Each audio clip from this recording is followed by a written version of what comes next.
બિરાજમાન ઘનશ્યામ મહારાજ સર્વે આદિ દેવો, આજની પવિત્ર સભા શાકોત્સવ સિંહાસનની અંદર ઘનશ્યામ મહારાજ આપણે જુઓ કેવો ફર્સ્ટ ક્લાસ ભાગા સ્વામીએ ધરાયા છે. આજે આપણે એના દર્શન કરીએ તો આપણો બેડો પાર થઈ જાય. ખરેખર આજે આપણા મંદિરના મહંત સ્વામી માધવ પિયરદાસજી સ્વામી 18 વર્ષની અંદર મારા અનુભવ પ્રમાણે કહું કે ભાઈ આપણને મોજ કરાવી રહ્યા છીએ. આવા સંત આપણને મળવાનું ભાઈ ખરેખર બહુ આપણે ભાગ્યશાળી હોય. સત્સંગની સાથે સાથે મનોરંજન ને ખાસ બહુ જરૂરી છે. સત્સંગની અંદર હાસ્ય હોય ને તો આપણું બ્લડ પ્રેશર, શુગર ઓટોમેટિક એમને ઓછું થઈ જાય.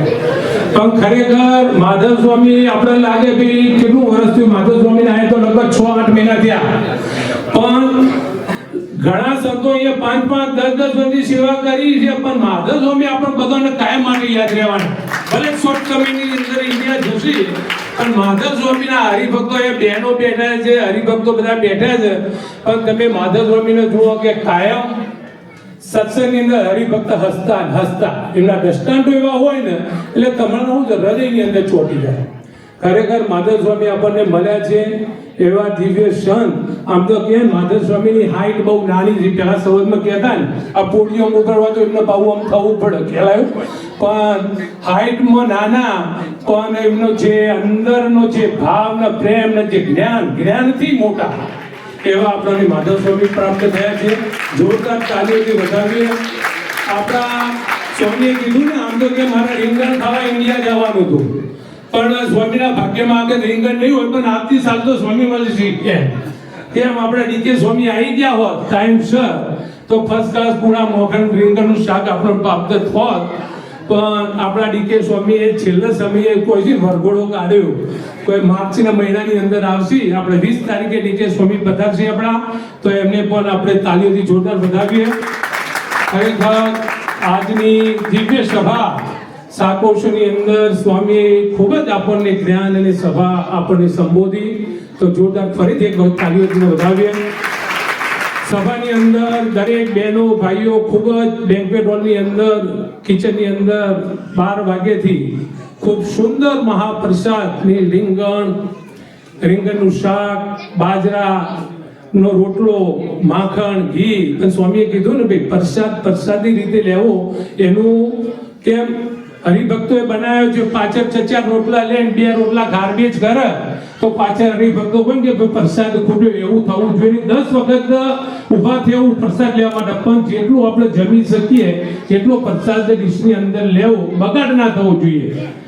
એટલે દરેકને પ્રસાદ પહોંચે એ ખાસ મહત્વની વાત છે. બીજું ખાસ સ્વામીએ કીધું કે પયા ગમે ગયા દર્શન કર્યા. ખરેખર આમ જોવા જઈએ કે ભાઈ આમ તો ભાગ્યશાળી આત્મા હોય. અહીંથી લોકો અમેરિકાથી સ્પેશિયલ પયા સ્નાન કરવા માટે જાય છે.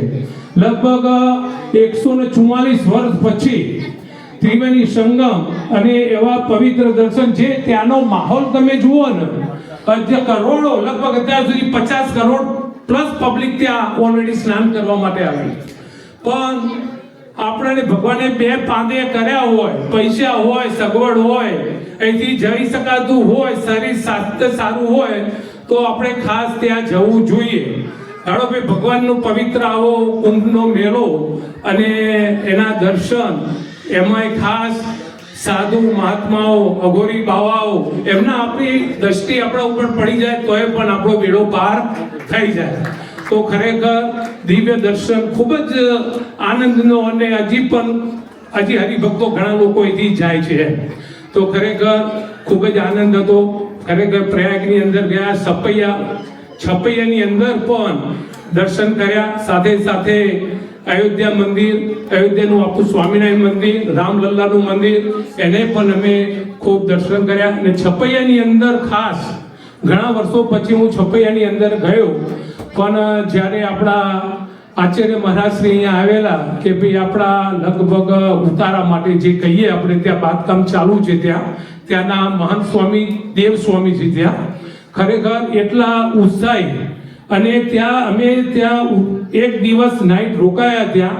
પણ તેની 5 સ્ટાર હોટલને પણ ટક્કર મારે એવા ઉતારા ત્યાં કરેલા છે. રાત્રે અમે ત્યાં રોકાણ કર્યું તો ત્યાંના હરિભક્તો જેટલા હરિભક્તો ત્યાં રૂમની અંદર રોકાયા એમના ટાવલ, પાણીની બોટલ, બધી સગવડ તે આપણા મંદિરમાંથી પૂરી પાડે. જેમ કે આપણે વીઆઈપી માણસો ત્યાં રોકા હોય ને, વીઆઈપી ઉતારા જ છે પણ વીઆઈપી સગવડ કહેવાય એમ. પણ એવી સુંદર જે લોકોએ છપિયાની અંદર જે દાન કર્યું છે ને ભાઈ, ખરેખર એ ભાગ્યશાળી આત્મા છે. કેમ એ ભગવાનની જન્મભૂમિ ઉપર ને અમે હાજરા હજુર ત્યાં છે લગભગ 350 ઉતારા મહારાજની આગળ 350 ઉતારા ત્યાં એવા ઉતારા કર્યા છે તમને લાગે કે ભાઈ ત્યાં જો તો તમને 10 દિવસ 15 દિવસ રોકાવાનું મન થાય. કેમ ઉતારા ભારી તો થાય છે. ભગવાનના દર્શન તો એક બાજુ રહ્યા પણ કે સગવડ તમે એવી ઉત્પન્ન કરી છે મહારાજજીએ, પણ તમે ત્યાં જાઓ તો ટાઈમ લઈને જજો ને એવી ત્યાંના આપણે કરશન બી કરી છે ત્યાં યુકેના. લગભગ ત્યાં એમના માર્ગદર્શન પ્રમાણે બધું બાંધકામ ને ત્યાંનો હોલ જોયો, લગભગ સાઉન્ડ પ્રૂફ હોલ કરેલો છે મંદિરનો. પણ એની અંદર લગભગ સીટિંગ વ્યવસ્થા ચેરની અંદર બેસે તો 700+ માણસ બેસી શકે, અને આ રીતે ગ્રાઉન્ડમાં આપણે બેસીએ તો લગભગ 1000 થી 1200 માણસ બેસી શકે. ઉપરના માળે પણ 1000 થી 1200 માણસ, તો લગભગ 2500 માણસ સુધી ગમે તેનું તમારો સત્સંગ સમુદાય હોય, કથા વાર્તા, તો સુધી 3000 માણસ સુધી વાંધો આવે નહીં. અને બેન્ક્વેટ હોલ પણ એવો મોટો બનાવ્યો છે ત્યાં જમવા માટે, એકી સાથે 3000 માણસ પ્રસાદ લઈ શકે. તો ખરેખર આપણને મહારાજ શ્રી લાસ્ટ યર આયેલા અને આપણે બધાએ લગભગ ને એવું તો 40-50 રૂમો અહીંયા 11 લાખની કરેલી. પણ 11 લાખ તો આપણે કહીએ, પણ 11 લાખ કરતા પણ સ્વામીએ કીધું કે 14 થી 15 લાખનો એક ખર્ચો છે. 11 લાખ તો આપણને એ વખતે આપણે ટોકન પેટે કીધા, પણ 11 લાખ કરતા પણ વધારે તેનું કન્સ્ટ્રક્શન છે. કેમ સપૈયાની અંદર કન્સ્ટ્રક્શન બહુ મોંઘું છે. બધી વસ્તુ ગુજરાતમાંથી બહારથી સિમેન્ટથી માંડીને સળિયા તો કન્સ્ટ્રક્શન તમામ વસ્તુઓ બહારથી લાવવી પડે છે સ્વામીએ કીધું. એટલે કન્સ્ટ્રક્શનની કોસ્ટ બહુ વધી જાય છે. પણ ભગવાનની દયાથી કોઈ પ્રશ્ન છે નહીં, બધાની ખૂબ સેવા સારી રહેલી છે. અને ઉતારા પણ આપણને એમ લાગે કે ભાઈ ભગવાનની જન્મની ભૂમિ ઉપર આપણા લગભગ 350 ઉતારા પ્લસ. ખરેખર એવી આજે તમે મંદિરની અંદર જાઓ તો તમને એમ લાગે કે ભાઈ રાજમહેલની અંદર આપણે ઊભા છે એવું લાગે. ખરેખર ખૂબ જ આનંદ થયો. આજે આપ સૌ બધા અહીંયા પધાર્યા, મંદિરની અંદર સાકો છે, આપ સૌનો ખૂબ સાથ સહકાર મંદિરની અંદર અવશ્ય માટે રહેલો છે. અને બસ બધા સ્વામીને કાયમ પૂછે સ્વામી કેમ છો, તો સાહેબ સ્વામી કાયમ એમ જ કે મોજમાં છીએ. બસ આપણે બધાએ મોજમાં રહેવાનું છે, સત્સંગ કરવાનો છે. પણ સ્વામીનું એક અત્યાર સુધી ઘણા સંતો આયા, પણ સ્વામીએ કોઈ દાડો કમ્પ્લેન નથી કરી આજ સુધી કે મારે આ જોઈએ, અરવિંદભાઈ તો આ જોઈએ, તો આ જોઈએ. ઘણા સંતો આવે તો નાની મોટી ગમે ત્યાં કમ્પ્લેન નાનું મોટું હોય કે ભાઈ આ, પણ સ્વામીને કાંઈ સ્વામી કઈ જરૂર ના, પ્રમુખ મોજમાં રહો, આનંદમાં રહો. પણ સ્વામીનું એક જ વર્ડ, આનંદમાં રહો ને બધાને સત્સંગ કરાવો ને મોજમાં જિંદગી પૂરી કરો આપણી. પણ જે લોકોએ સપૈયાની અંદર દાન દક્ષિણા અને ઉતારા આપ્યા છે બધાનો ખરેખર વર્થ છે. એમ જે દાન તમારું છે સાચી જગ્યાએ આપેલું છે. ને હજુ પણ કોઈની ઈચ્છા હોય કે રૂમ લખાવો છે તો ખરેખર આપવા જેવી ભગવાનની આપણી જન્મભૂમિ છે છપૈયા, તો ખરેખર સગવડ હોય તો આપજો.